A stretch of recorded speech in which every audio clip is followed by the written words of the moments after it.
India की आवाज़, खबरें देश की हो या विदेश की, हर खबरों से आपको रूबरू कराना ही है हमारा मकसद और हम अपने मकसद को पूरा करने की कोशिश करते हैं। फिलहाल चलिए इसी के साथ आगे बढ़ते हैं और देखते हैं कि आज की इस बड़ी खबर में क्या कुछ है खास। ये बड़ी खबर निकल कर आपके लिए सामने आ रही है। देखिए अपनी स्क्रीन पर इस बड़ी खबर में क्या कुछ है खास। मेरे साथ में हिंदुस्तान जनता पार्टी के राष्ट्रीय उपाध्यक्ष हैं श्री बीएन सिंह जी, और हम अभी एक संयुक्त मोर्चे का निर्माण करने का विचार हमने बना लिया है, जिसमें हम अभी राजस्थान प्रदेश में जितनी भी छोटी सब पार्टियां हैं उनको एक मंच पर लाएंगे संयुक्त मोर्चे के जरिए, और भारतीय जनता पार्टी और कांग्रेस के विचारधारा से जो लोग सहमत नहीं हैं उन सबको एक जगह बैठाएंगे और हम पूरे प्रदेश में चुनाव लड़ने की रणनीति बनाने में हैं। और मेरे साथ में बीएन सिंह जी हैं। बीएन सिंह जी, आप थोड़ा बताएं। पिछले समय से भारत नवनिर्माण पार्टी के राष्ट्रीय अध्यक्ष जी से हमारी बातचीत हुई, उससे सहमति लेते हुए हमने घोषणा करना है कि आज हम एक सूत्र में पिरोकर आने वाले इस राजस्थान में चुनाव जो होंगे उसमें हम एक सूत्र से काम करें। आपके नेतृत्व में हम चुनाव लड़ेंगे, जाखड़ जी नेतृत्व में। कुछ हमारी घोषणाएं हैं, वो अभी आपको एक पैम्फलेट दे दिया जाएगा, उसमें है। मैं संक्षेप में बताना चाहूँगा। पिछली सरकार जो चल रही है, यानी कि कांग्रेस की सरकार जो चल रही है, अशोक गहलोत जी ने बहुत सारी घोषणाएं करी और उन घोषणाओं में वो पर्याप्त नहीं है, उनमें बहुत सारी कमी है। ऐसी स्थिति में जो उनकी घोषणाएं हैं उनमें हम कुछ बदलाव लाएंगे, बढ़ोतरी करेंगे। उदाहरणतया 1000 पेंशन क्या होता है ज़माने में, हम उसे 2000 करेंगे। इसी प्रकार से मैं पत्रकारों के बारे में भी कहना चाहूँगा कि पिछले समय सरकार ने पत्रकारों को कई प्लॉट अलॉटमेंट करे और अभी कुछ पत्रकारों को उन्होंने पेंशन देने का प्रावधान भी शुरू भी कर डाला, लेकिन वो पर्याप्त नहीं है। ऐसी महंगाई में जहाँ 250 रुपये के लिए अगर टमाटर चलता हो, वहाँ 15,000 रुपये में क्या पेंशन होगा। हम चाहते हैं एक्रेडिशन पत्रकार हो, चाहे वो बगैर एक्रेडिशन पत्रकार हो, अगर उसने 60 साल की उम्र पार कर ली है तो उसे 15,000 की जगह 30,000 रुपये पेंशन दी जाए। नंबर दूसरा, उसकी फैमिली पेंशन भी की जाए। अगर पत्रकार जीवित रहता रहता कार्य किया और वो मर गया तो उसकी पत्नी, उसके बच्चे क्या खाएंगे। हम जानते हैं अच्छी तरह से, तो सरकार ने ऐसा नहीं सोचा है। लेकिन हम लोग, अगर ये सरकार हमारी आप लोग बनाते हैं या जनता बनाती है और अच्छा काम हम करते हैं, दिखाएंगे, तो ये साथ में भी इसमें डालेंगे कि भाई पेंशन में बढ़ोतरी हो।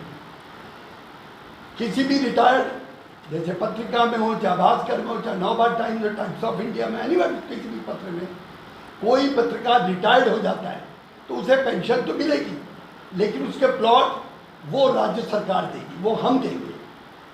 फ्लैट दे सकते हैं या प्लॉट दे सकते हैं, उनके लिए भी हमने राहत की है। दूसरी चीज़ हमने घोषणा कर रहे हैं आपके सामने कि राजस्थान के अंदर हम 10 लाख लोगों को सरकारी नौकरियां देंगे। बाद में बता देंगे, लेकिन एक बार हमारी सरकार बन जाए। बेरोजगारी की इतनी समस्या है, ना राजस्थान सरकार में चल रही सरकार कांग्रेस की ने कोई बेरोजगारों के लिए कोई काम किया, ना पिछली भाजपा सरकार ने किया। केवल झूठे आश्वासन देकर अपनी कार्यकाल पूरा किया। ऐसी स्थिति में हम जाखड़ जी के नेतृत्व में ये चुनाव लड़ेंगे और राजस्थान में सरकार बनेगी तो ये सब घोषणाएं हम पूरी कर देंगे। घोषणाएं पत्र भी आपको हम दे देते हैं, उसका आप अवलोकन कीजिए। धन्यवाद। खिची साहब, आप पुराने पत्रकार हैं, आप कई पार्टियों में रहे हैं, कांग्रेस एस में भी रहे, सब में रहे, तो पहला सवाल ये कि आप इस पार्टी में कितने समय तक रहेंगे? बहुत अच्छा प्रश्न किया। मैं गत 2 वर्षों से हिंदुस्तान जनता पार्टी में शामिल हुआ और मुझे पूरा ऑल इंडिया का वर्क दिया गया है। राजस्थान तो मेरा जन्मभूमि है, मैं राजस्थान में तो क्यों नहीं रहूँगा, लेकिन पूरा इंडिया का काम देख रहा हूँ और 2 साल से वर्क कर रहा हूँ। आपकी पार्टी चुनाव लड़ेगी जी। आपकी ये पार्टी कितने सीटों चुनाव लड़ेगी, कितनी सीटों पर? किस क्षेत्र में लड़ेगी? कितने सीटों पे? पूरे 200 सीटों पर चुनाव लड़ेगी। तो मुख्यमंत्री का चेहरा हम जाखड़ साहब को मान लें? देखिए, ये आपने बहुत बढ़िया प्रश्न किया।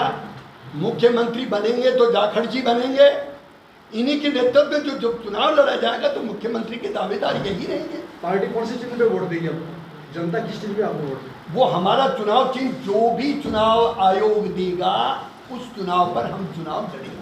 अभी तो आपकी पार्टी पंजीकृत पार्टी है जी, और अभी से आप ये देख रहे हैं कि हम सरकार में भागीदारी रखेंगे, क्या मुद्दे होंगे आपके सरकार में? मैंने कहा ना 10 लाख लोगों को हम रोटी रोजी दे रहे हैं जो कोई भी सरकार नहीं दे सकती।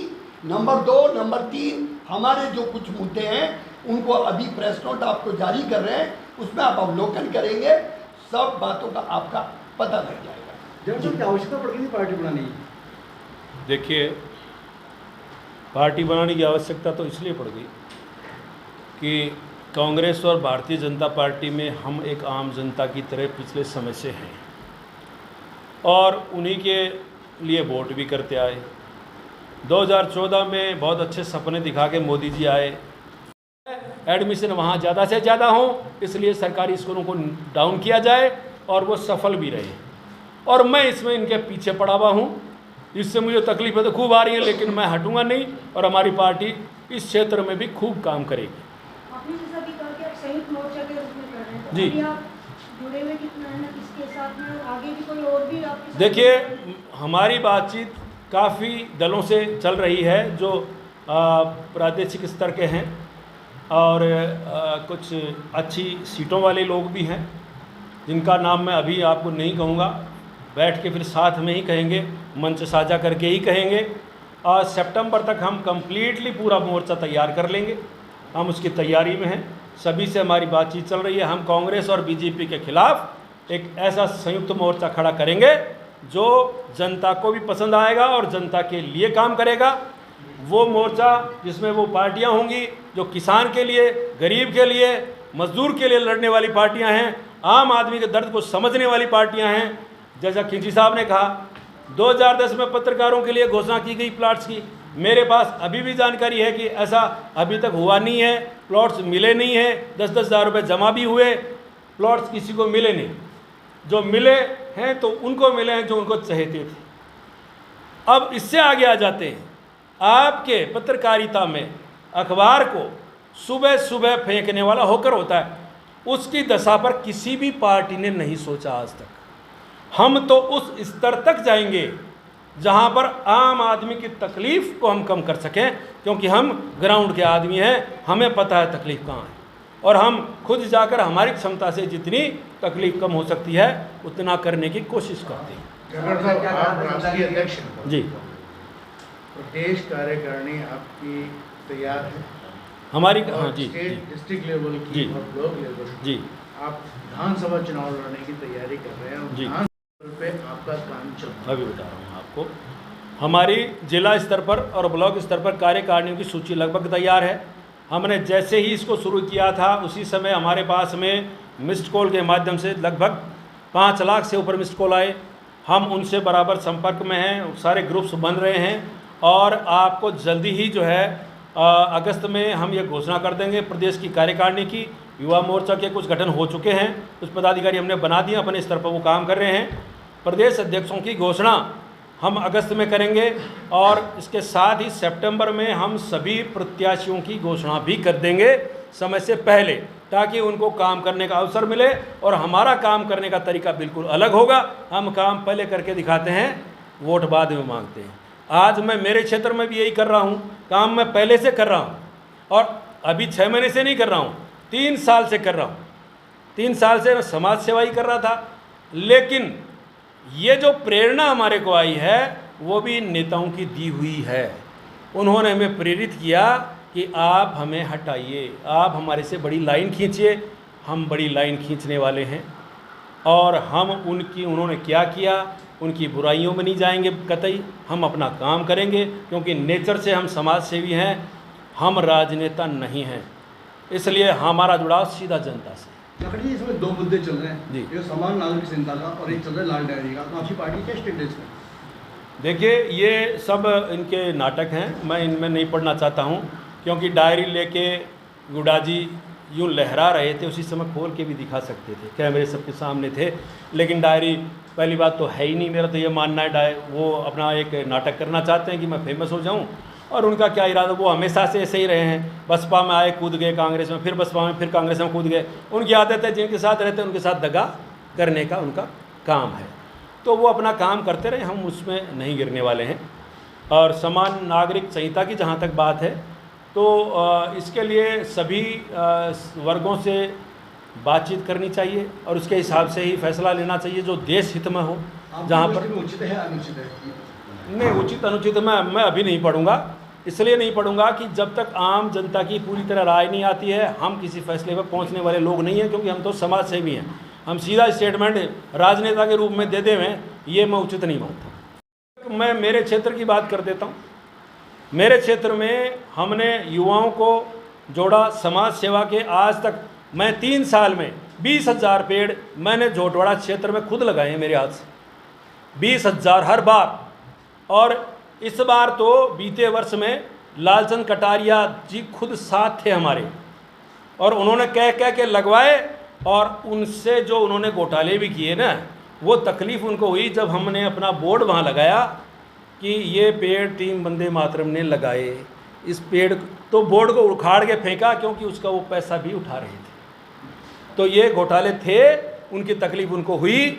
हमने कहा हमें बोर्ड लगाने कोई लालच नहीं था, हमने कभी अखबार में कोई न्यूज़ नहीं दी। आपके भाई ने सारे अखबारों में न्यूज़ खुद के नाम से दी है, हमने कोई एतराज़ नहीं किया। लेकिन फिर भी आप अगर हमारा बोर्ड उखाड़ते हैं तो फिर आइए, हम लंबी लाइन खींचते हैं। उसके बाद हमने मेरे क्षेत्र में लालपुरा स्कूल देख के आइए आप, वहाँ काम चल रहा है। मैं उस स्कूल को बिल्कुल मॉडल स्कूल के रूप में तैयार करूँगा। और मेरे विधानसभा क्षेत्र में ही नहीं, हमारी पार्टी आती है तो पूरे प्रदेश में हम स्कूलों की दशा और दिशा बदल देंगे। तनाव निवारण पार्टी 2009 में गठित हुई है। चुनाव चिन्ह क्या है? चुनाव चिन्ह अभी अलॉट होगा, हर बार अलॉट होता है, क्योंकि पार्टी जो है वर्किंग में नहीं आई। क्योंकि इसलिए नहीं आई कि देश जो है पागल हो चुका था। 2014 में मैं भी था उसमें, उस पागल पने में साथ में था कि भाई नरेंद्र मोदी पता नहीं क्या करने वाले हैं। तो हमने सारा काम छोड़ के नरेंद्र मोदी को ही बना दो भाई, ये जल्दी करेगा कुछ। तो वैसा फिर हमने शांति पकड़ी। उसके बाद अब हमें समझ में आया कि ये तो सब एक ही थैले के चट्टे बट्टे हैं, सबका व्यवहार एक सा ही है, एक ही उद्देश्य के लिए आते हैं। राजनीति को उन्होंने व्यापार बना लिया है। राजनीतिक उद्देश्य सिर्फ यही होता है कि आए पैसा बनाएं, अपने आदमी को मजबूत कर दें, जनता भाड़ में जाए, इनको कोई मतलब नहीं है। इसलिए हमने तय किया है कि अब आम जनता को उठना पड़ेगा। मैं नेता नहीं हूँ, मैं आम जनता हूँ। आम जनता की तरफ से बोलूँगा, आम जनता के लिए खड़ा हूँ और आम जनता की तरह ही लड़ूंगा।